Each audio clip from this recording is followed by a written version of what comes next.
Ya Malu sai fua lau fiona seu manu ma ngai ngai ia fiu kau ma ia la ne yaso ia o kau kimu mai se I fui ko ngala au se fe pile le vai.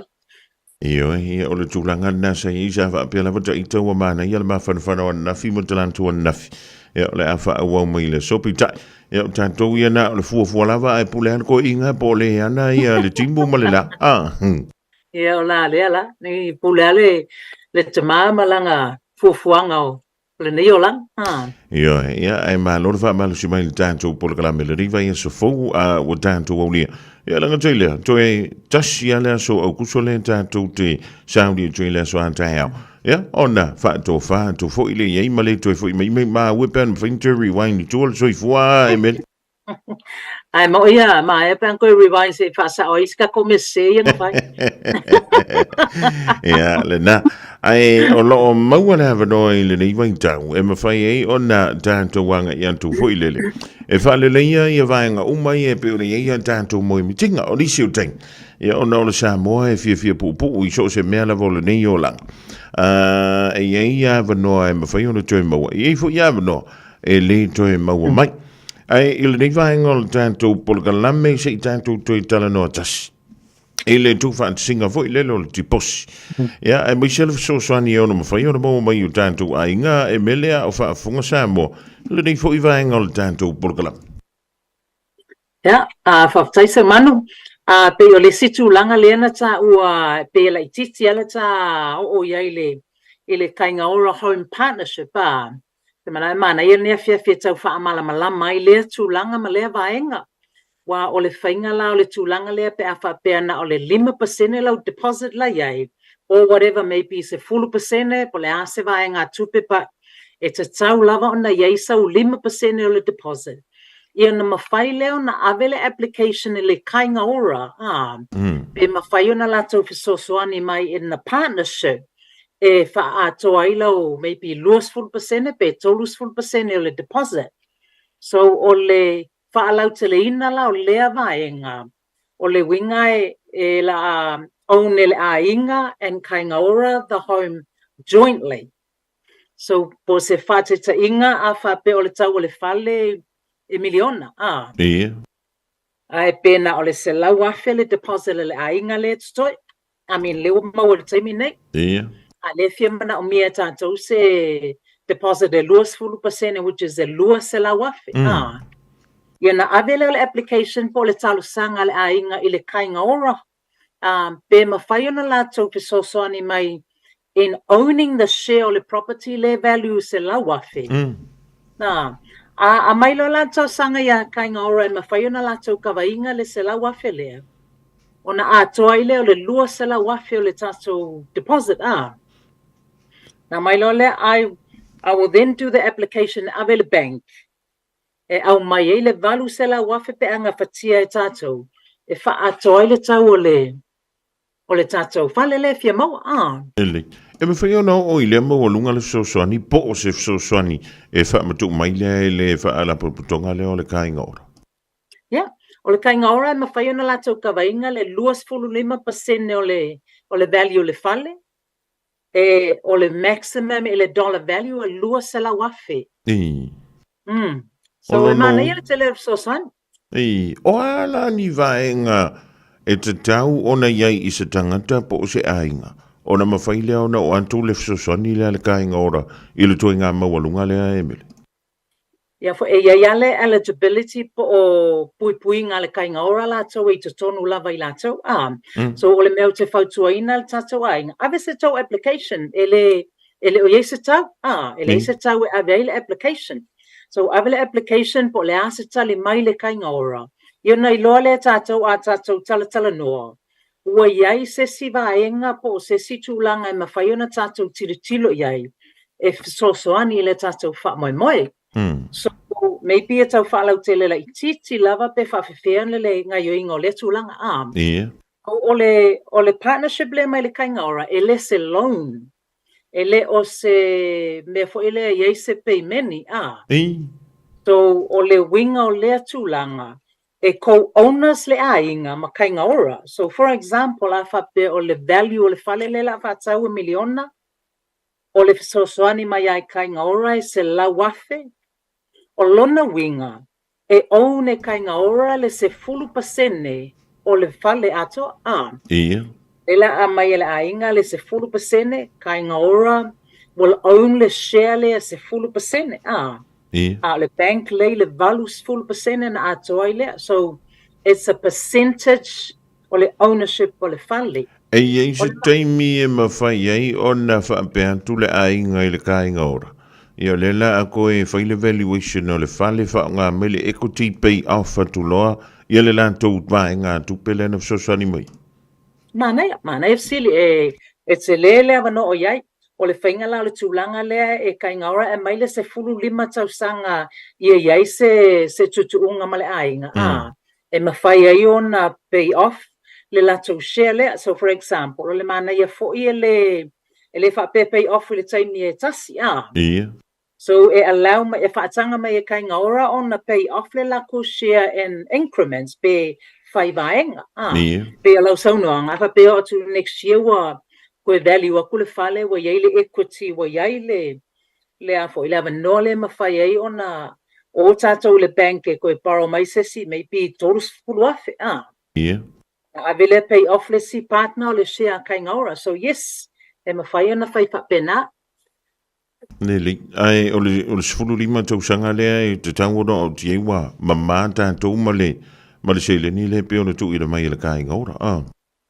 O tutuunga ngā ma kainga ora e tauna o le whaamoe ia o atu sifuru lima tausanga wa o le sifuru lima tausanga ua uma lama na abe ese le share kainga ora ia ua fully own le ainga le latou lawa po le maota fo. E se le tāngu o le vaenga lea wai o le whaapeni a whailo le mea lea lo no winga. E se le peimeni e whaianga i le whalitup.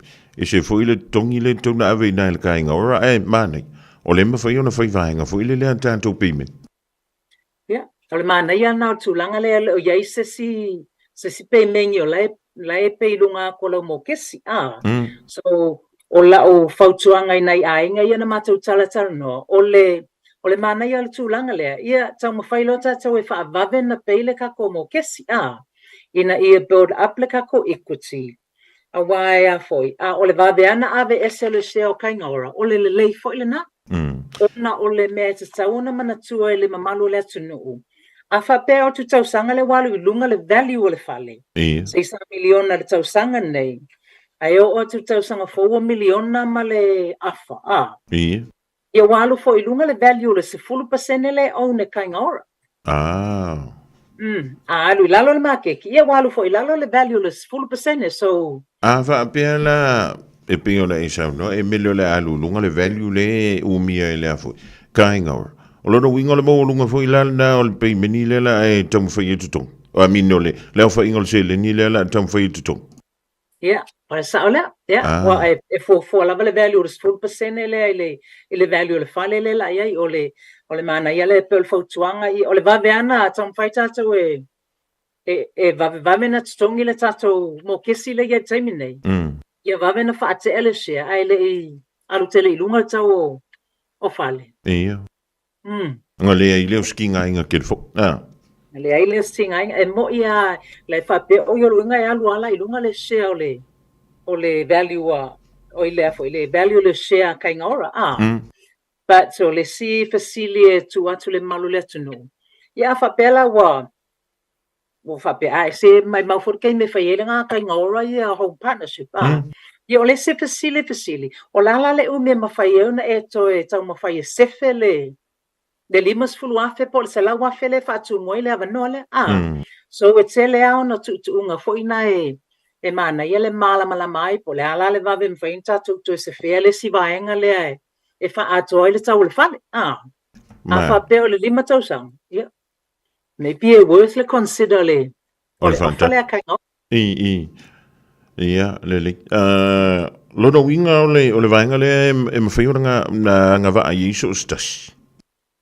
E o le tūlanga na o nga ia le criteria a kainga ora la tau ia so long as o le tangata le fi apalai. O lona whale mua le. E le o iei nisi ana properties na te le i owning a foi se whale mua. So it's only for first home buyers.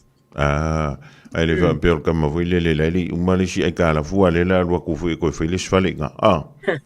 Le haila le ina tangata la va le o yaisa la to Fale motu temine ia o le vaenga le ona o le fa mo o le tulanga ia sosoani le malu le tunu ia faina la to Fale motu o le si tulanga le o le sosoani al malo le malo fa tai manino ia le fa funga ngale tunu i le tulanga tanto se en tulola ia le tanto wa fu Kiwi Saver. Kiwi Saver ya o te lovo i inis.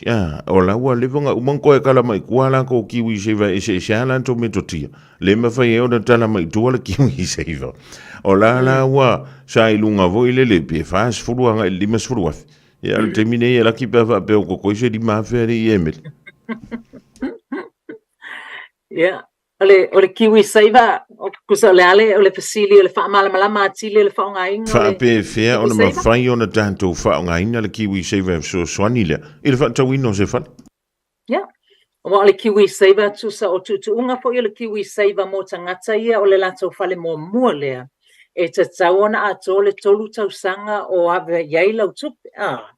So long as e ato le tolu tausanga na alu yailau contribution.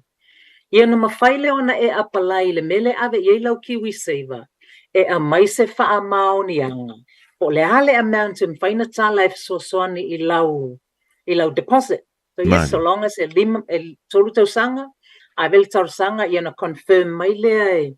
Po le hale amount in mawhai ona tala e soani i lau deposit. Le lik malo wha tai. Ia a whai ala o lai. E winti ye ala tanto Kiwi Saver. O le ala le si option na tanto Emele. Be a whai o le wana unau tai ma le ufa mai wa o vantu mo le tolu tau sanga o le whawhanga lava le Kiwi Saver en ta ita. Ia e mise ia le company o lo ta whainga ngai. Ia e fuakung e le la vai se ponga sukari i le se ringi le kongi. O le ala le si me tau na whai Emele.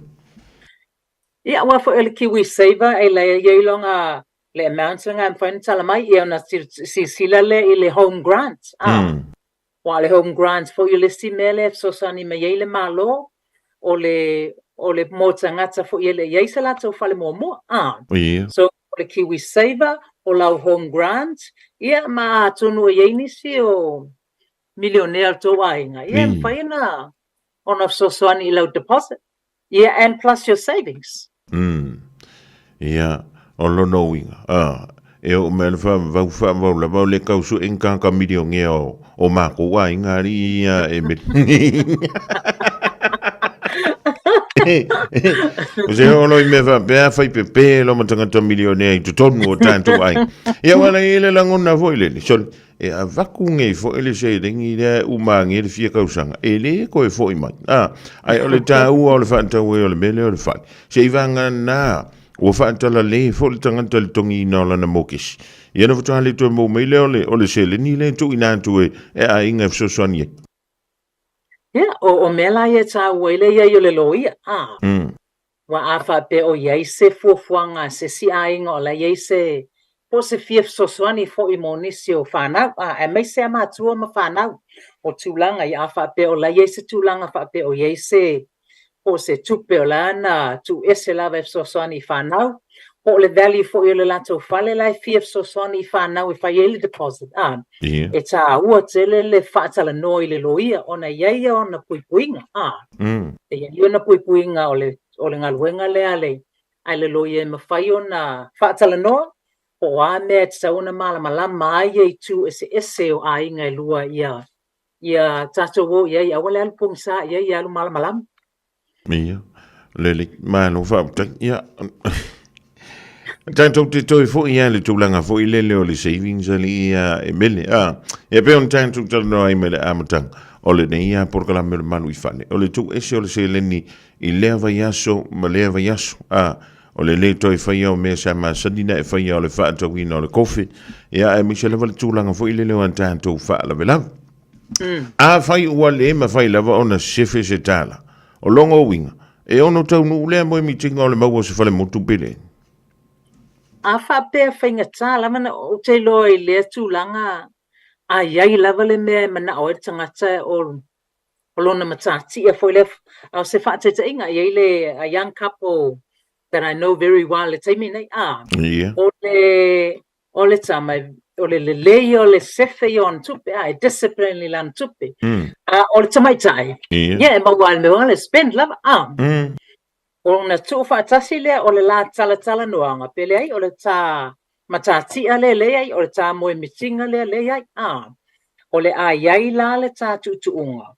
O le sefe, o le ta goule le la iai. Ia o le whainga la le mea lena iai, ia mai le tupe steine le o le la tuunga i vai aso umala. O le ale amount le a creator o la sefe.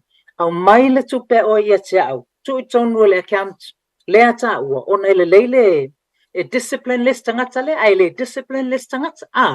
O tu kanga whapenau te loa a whape iai le manao. E iai fo i le wha moe moe o tātou le e tiritile ia. Ia e tauna iai se sio la ainga e loa o tangata le leila wal tūlanga tau tupe. E mawhai ana sosoani i le ainga atoa. Ia a mairi tau tupe tu i e tātou tusi lea. Ia na iai leo se si accountable ma sosoani les i les. Afa fepe afa o le whainga wo fo ile leo leni teu whaatasi tupe ai ke uanu walu pala lu le lunga le whainga wo. O le nan mea o le akupe la tupu i le sele ni le Emele. O le a fo le whautuanga i le whainga o mene. Ia, a voi tutuunga na a o e whaile account to le bank e ta tauona iai tangata uma, ia saini uma tangata mamali le. A wana i saini le tootasi. A whapea to toru tangata le iai suafa i lunga o le account. E ta ua tele le whai o pui nga whapea. Yo uma o tau le bank, saini uma o tau po le a lava le tūlanga i fie whaile i le account lea. Ia a wana i aise ngai o inga ave ese isa se le ni vanga na. O saini uma le tolu pe to lua pe to fia lava. E ta tauana iai pui nga whapea. Neli.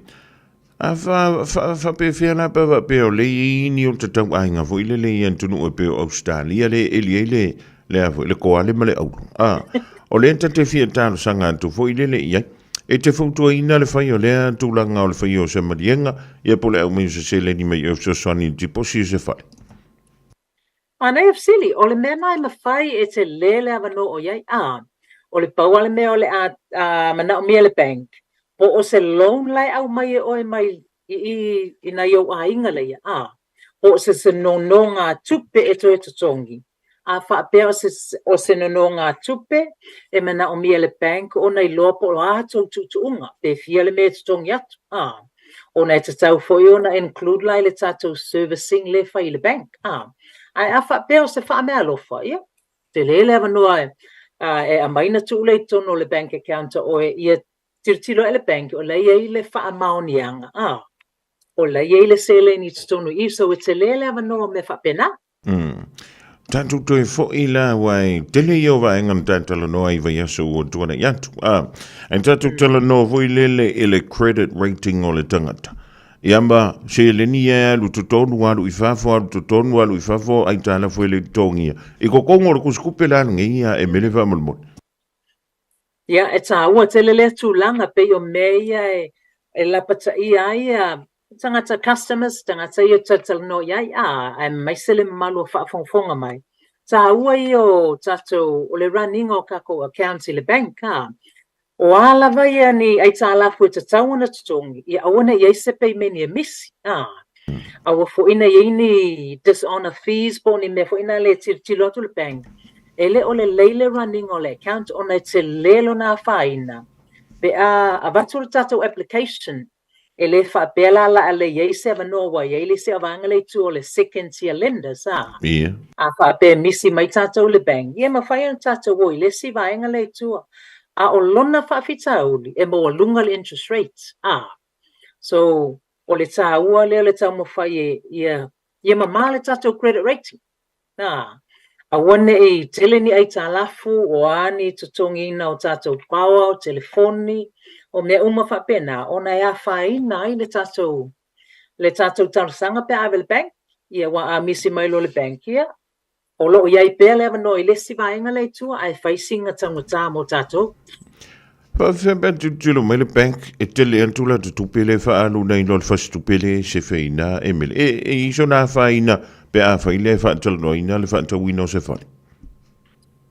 Manef sili, a whape o tupe e whaalu o lae to tongi ai le rent, tongi ai le power, to tongi ai mea to tau na whaalu ai le tupe. E leiso na whaina, wa o mea umana a whai fo ilo whale, i o mea lava na e tau na tongi, wa leo le a whai lor tatou whale motu, i o la a replace o po le a sui mai le tatou rent, a nga ile mo kes, so a whapeala o lau o le mānaia lea pe o le belen tatou noi lesi vai a so tuana, o le ala rent le to tongi, a e tau mawhai e whaisina o savings e o whaatasi ma le rent, pe a whape ono se lau rent le to tongi le vai aso, a iei sina whasi tupe maybe e lua se lau le vai aso le ainga e sefi.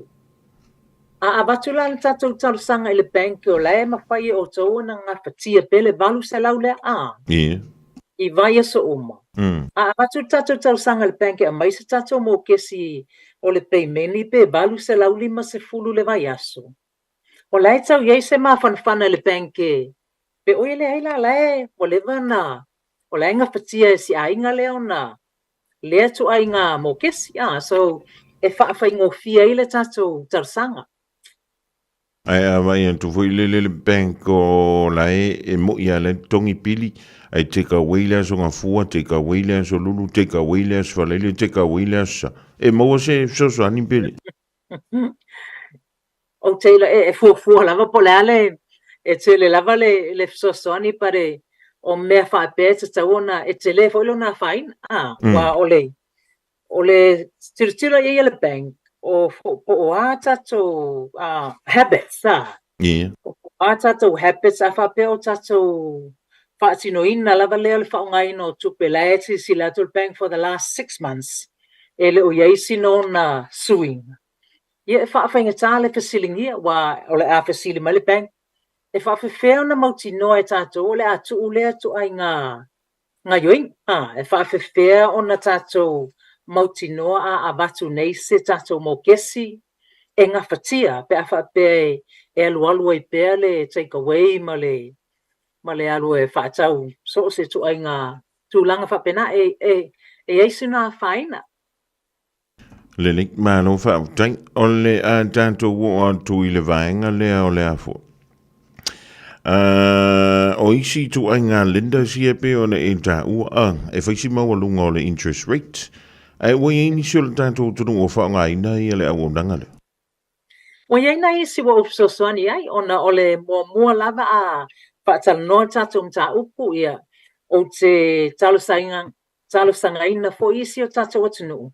Alo e siaki lo credit rating nga sen mai le ia te aulele poki so o tilo iai pe nga fatia e tatu le bank a fa pe o iai ni tūlanga I o te loe mawhai ona ave pele tatou talusanga le bank.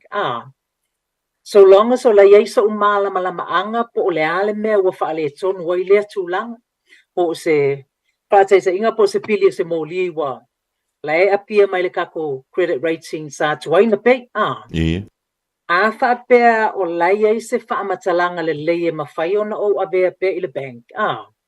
Ia mawhai on tatou le bank aya a mai le credit rating e whaapea o la wai wa tele na isi ai talafu lai GE money o so se me fa pena o tuai tele ia ona maule pe o lau saunoanga ia o le atato wolo la I le vaenga le second tier lender sa yes wa yei nei a inga wa mawhai ona au tuina I second tier lenders a o le plan la lua tau sanga ia run ia le leilo history ia ona tatou toi tilo le toi au mai tono le bank a whapefo ia umar tau sanga o lai wa feo lolo lava walanga o le banke o le history o le atu maupelo history le fitu tau sanga nena e tau sanga ia tau mwhai ia keep le kako credit rating clean o na fitu tau sanga o le aiai records ia I lunga o lo swafa so that's why 2 years e mana o mia le bank a clean history mo le lua tau sanga at least then koe avele kako proposal le au mai ese mai le high interest rate ai ave I le back to the banks. Le lik Malu whautang.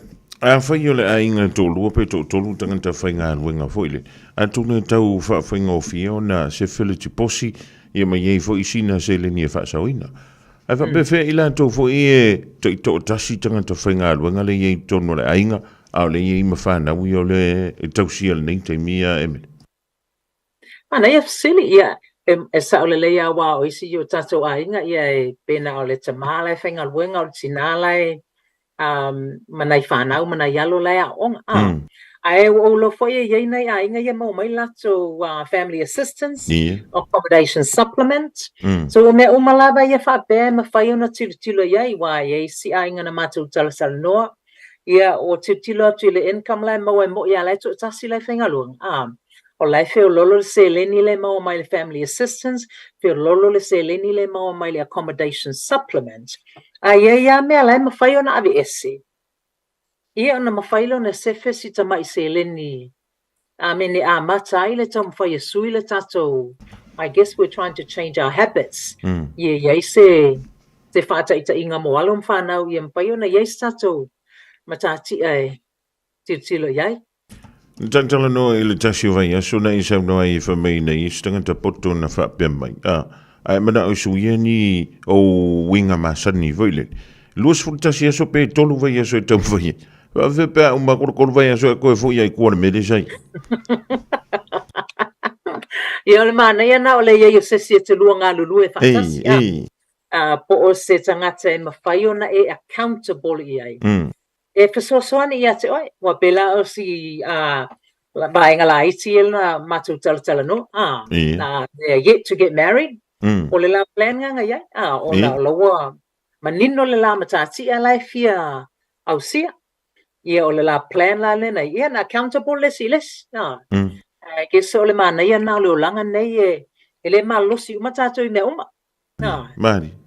Ia i lesi tangata o lai te iloa e o le men fo e mana ia o ia nei tangata Samoa o lai fo ile la tona na e so soani o tatu tangata no Mari ai ko ai se tangata e malo si le tu langa e so soani ate oi I'm happy to guide e fa pena e mana o mia le so soani o ai tangata e malo si le sefe o tangata la na e tauna pa no ai it's good Lili ai rei fai u mani mau mea u mai pe ona foi le le o te tau na wa te alu mo e vai so ka fai e u ia le isa ka ku pekele o ia o la le banga mo mo to na foi e ta le fia na u fia mo se fai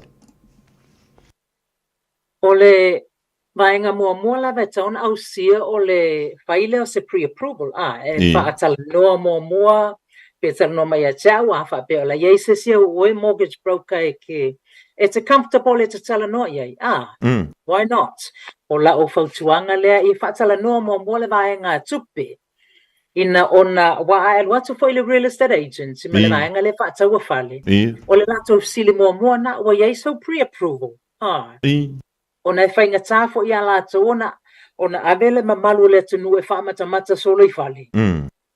Te ai loa e le o iai se taunuunga, in a sense. O le mea mua lava le whautuanga mua whaatala no le tūlanga tau tupe, I ona I loa I lea po Fale si la sanga lono lua.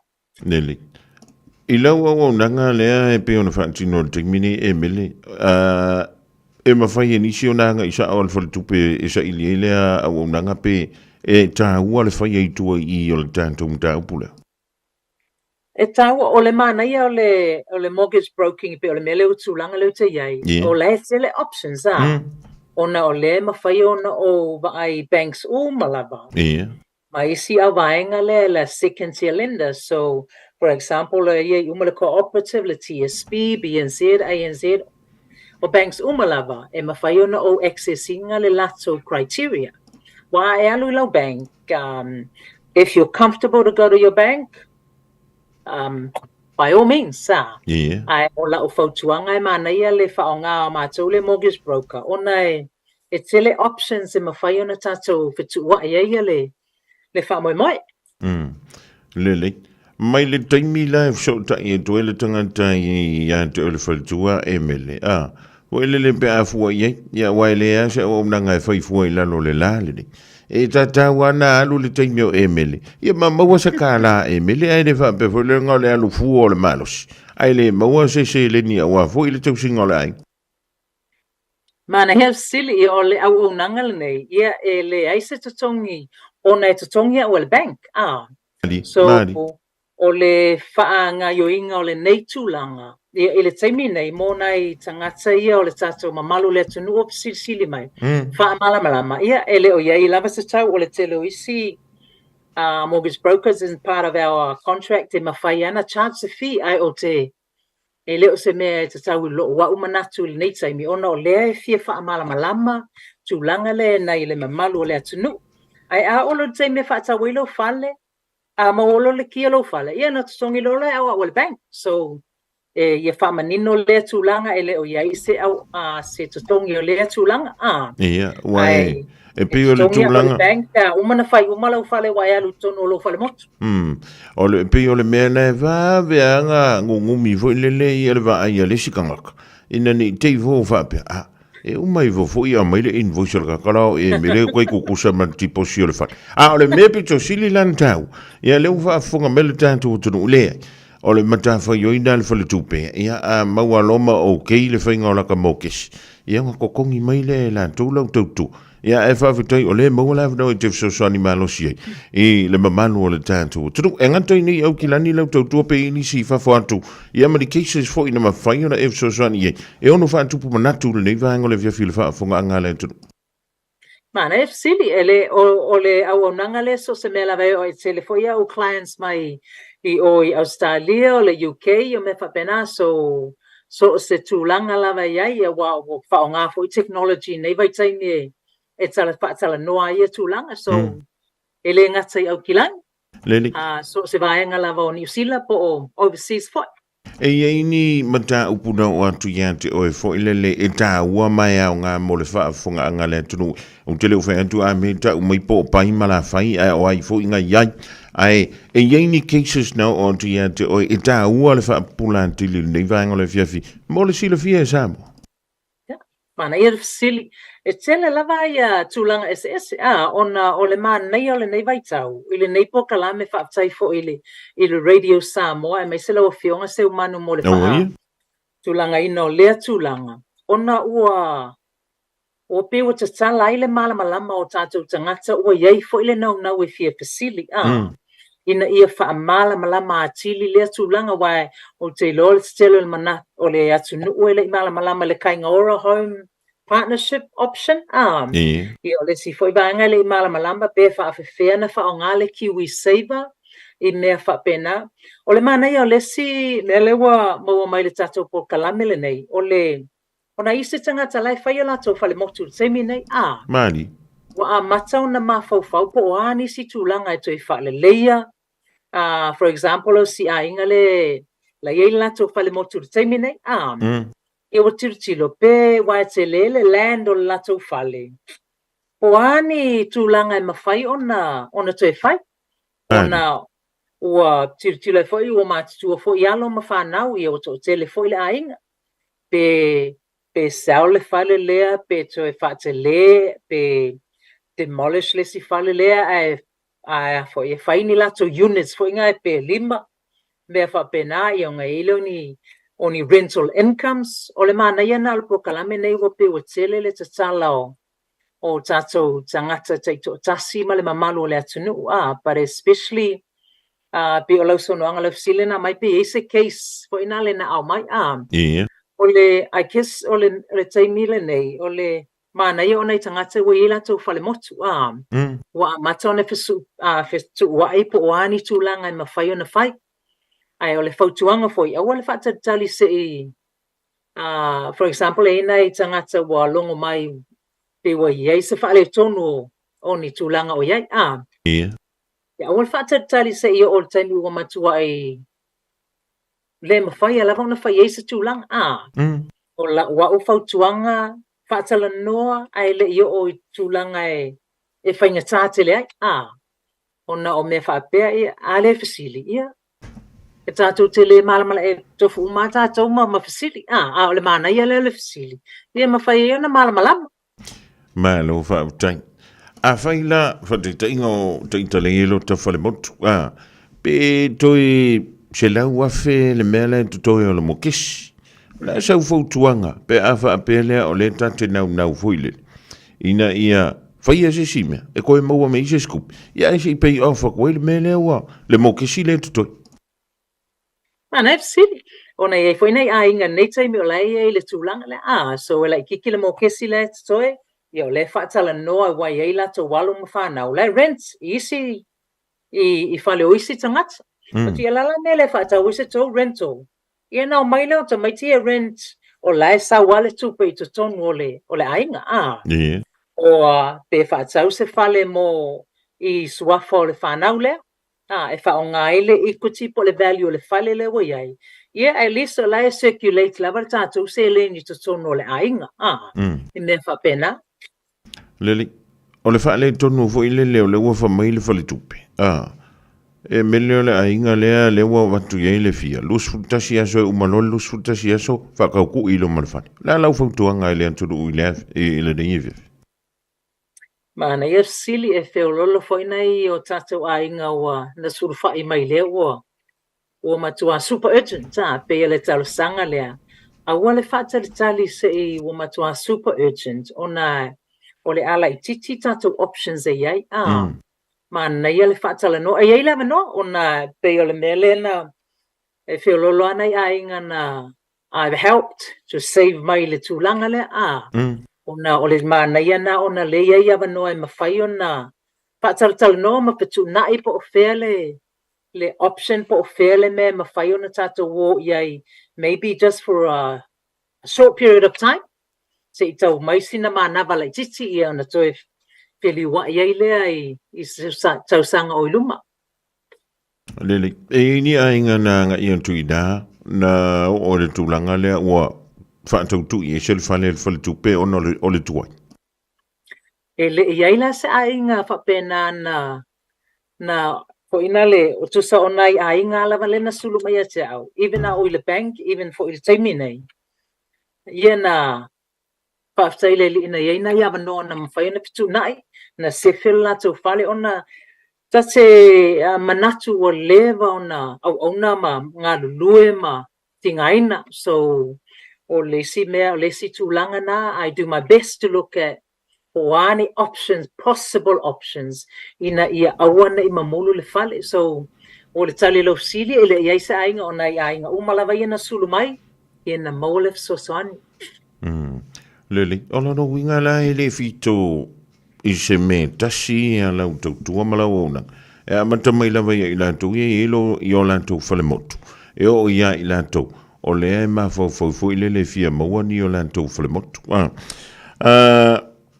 E mawhai o na whaise sini whapea. I lisi lima tau sanga le tate mawhau le o tu iai ia ua whaiso ta whale, ua mawhai o na maua be a dola ti posi o le whale motu. Alega ke vai a kunga le inflation ne iei ma interest rate. Sorry, masalo e o kore ke minga ua whaalua inga le kupe mo mi. La sau whautuanga i le tula.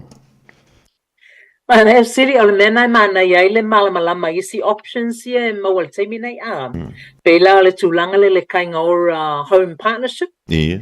Pe o le fasili no whai le si ainga na pe le comfortable te le tūlanga le kainga o home partnership. Ia. Ia no tu ele fasili. At the end of the day o la tau lava filinga. Ai o le option lea. O le ale umia mawhaiena tau se whea le si se la wafi. Ia. Ai le o le wo ia afa pe o la ia le avanoa lea. Ia la mele whaongaina ia avanoa ia e tu mai wa paua le mea ia le tau 5% o le deposit. Ia. O le minimum le na, o na mawhaile o na avele tau tausanga le kainga o home partnership. Then look at the bank. It's a pe tasi pe lua bedrooms at least is something pe afa pe o le tūlanga le. Ia. E whainga tau na maua se deposit te lea tuilunga. Ia pe lua po tu moia at least o lai na o le tau a mata ili nei taimi o se mea lai e mawhai o na ngā whatia. Ia, le lei malo whaafutai. Ia, a tonu e se umatangata mau lantou langona. Ia, o isi whewhape. Oi. Ia, la waku ngai fo. Ia, mako whaamaunga e olongo inga wa kere mei malkala i mei ia alu ea kupi. O mafofonga o tantou Samoa e kailo fo i le whalala me o le kamaringi pe kukusa ma le whalala o kako mavo. Ona toi whaia ina iale ina o tantou. Ai le ima se mea o tupu. E la usili lena fi avatu I le vaenga leo le kainga ora a tonu ia ua o antu I se fisili stasi fo I le Emele ai pe mwhaiona wha amana malama mai. A whaine o le ua whaile whainga pa anga le o le ala ua maua le whale. Whamata a tamana o vo ile le whaini tuinga I tutonu o le whale e mo o mia la se I o enga mai le kainga ora I le whale le a ua whatawina. Ia sa o tulanga la e mana o mia ona o le pe e co-owners o tau makainga ora I le whale. Po ani suinga o mana o e whai tonu o le whale po renovations ma mea whapena e mana o mia le okay mai le kainga ora e sa alo saunoanga e mana o mia le okay mai le kainga ora. O lono winga la I le whape anuanua simi sau simi whamai. Le la o kango e whare kosore I ia le fua sui mai kula fongo vele ia o whare mautotongi na le te whai atua. Ai nge ke wa maore kui e simi fo ile le kingo le whare whape marka inga ora. Le ila ko amela le mako kupe ko fa fo I le whare al bank ka.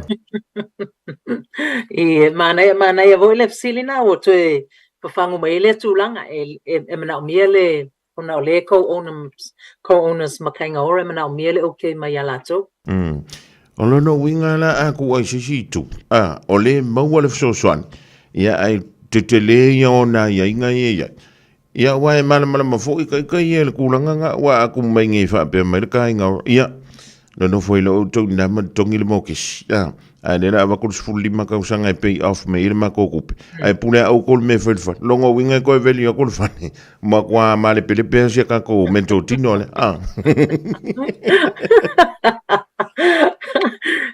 Ia mana ia na o tatanoa ma ia malama I guess o la pe a whaafonga mai le atunu ia makua kele fo ngā mau ngasu ngā mau me whai ia o le mana ia le fsili a fsili ma ia mātou le tonu I le tutuunga whaingo ia tutuunga ia na whaile o na whaingo fie ia malama walanga pe a whaamatala ka okar kelo me e kau whaasenga so o le mena le whai atu ai po o ai se tangata e te tali tunu wina po ai se tangata e malosi lewa e ngā whapero savings in this case o aule I le tūlanga le whaingo mo kesi ia mana ia le fsili tangata le am whaiona la tau whaingo fie ina le whaamatala ino ia tūlanga.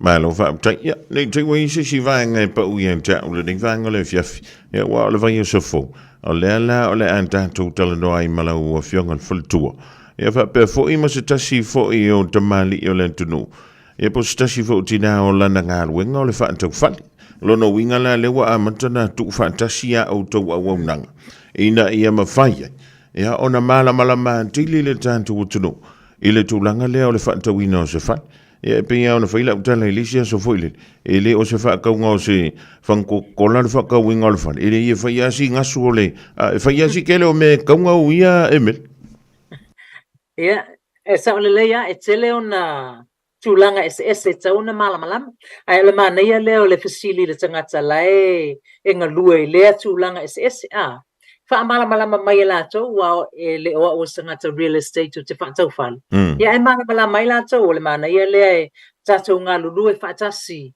I vaenga ina ia wha manino mafsosoani le mamalo le atunu mo le antulanga nga whaatutila ni vaenga o le fiafi a Emele mo le tātou whaantaloranga ia atonu o le watali atua ia nisi fo fasilia le tātou tunu o lo nofo mai lato ia ai o ani a wala e whaingofio na mawhai ai.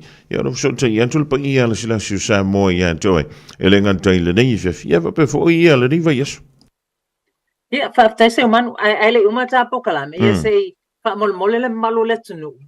Ia awane ito e whaieni tau sami ia. O te lorana o le mamalu lava le tunu o le tātou lava. Tu maanga le mana na o lava ia iaise tau sami po se tali. Ine te ua wawenga ka mai ele I uma le au o nanga mo. Ele I uma o na whailenga nuenga e sosoani le mamalu le atunu.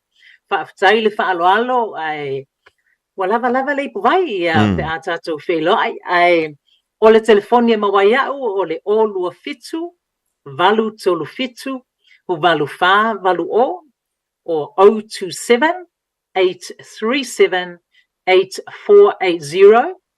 O le emaili o le emele.palamo@loanmarket Whapataise manu. Ia, o le a tātou whapenai o na whai, tātou fisila whai fo I lunga o pēo, mga lualo le e le vai sfo. Ia whaatasi e fo ia ma le tina whaatau whale, o le a lua a ngai mai ei a wale tātou polokana. Mea mo le tumidei, ia le lei, o te whaia le tala na uwha alongo e le silo matua nai mea whapepe o na e sao noa Emele. Whai entri e le a inga, ia, su mai a kala mai a o lewa, whai le me kausam, e wha mai le a whai inga whakua o mangei anga whai le mea aima ko mai ei, e wha mole pe ma whai nga awe, ma whai nga awe le whai, a e manu ia tele le nei e whiawhi, whai loa i le whai a so fo I le alofo le tua.